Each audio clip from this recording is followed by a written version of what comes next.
नमस्कार. आज आपण पारंपरिक पद्धतीने वाळवणामध्ये पपईचे सांडगे कसे बनवायचे हे पाहणार आहोत. उन्हाळ्यात बनवलेले हे सांडगे वर्षभर टिकतात आणि तळून खायला खूप छान लागतात. चला तर मग रेसिपीला सुरुवात करूया. सांडगे बनवायला पपई आणि गाजर स्वच्छ धुवून सोलून घ्यायचे. त्यानंतर पपई चिरून त्यातील बिया वेगळ्या करायच्या.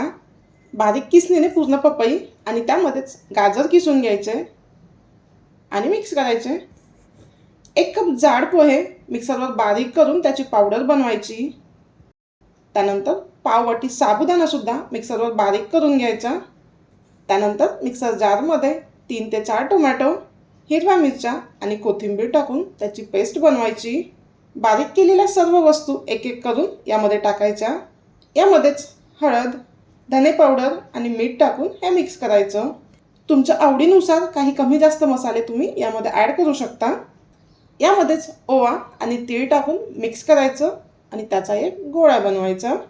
सांडगे बनवायला हाताला आधी थोडं पाणी लावून थोडं थोडं मिश्रण घेऊन त्याच्या हातावर सांडगे बनवायचे किंवा थापायचे.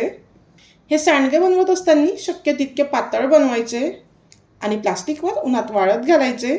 डायरेक्ट उन्हात वाळवणे शक्य नसेल तर माझ्यासारखेच आधी 1 दिवस तुम्ही फॅन खाली वाळवून घ्या.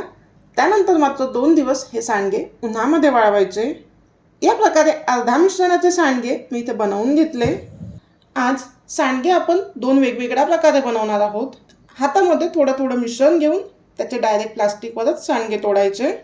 3 दिवस वाळवल्यानंतर दोन्ही प्रकारचे सांडगे इथे बनवून तयार आहे. हे सांडगे तळून बघूया.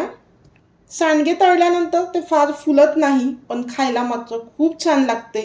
हे सांडगे तळल्यानंतर तुम्ही असंही खाऊ शकता किंवा जेवणासोबत तोंडी लावायला सुद्धा घेऊ शकता. सांडगे तळत असताना फक्त मीडियम गरम तेलात आणि लो फ्लेमवर तळायचे, नाहीतर ते आतून शिजत नाही आणि वरून करपून जाते. शेवटपर्यंत व्हिडिओ बघितल्याबद्दल खूप खूप धन्यवाद.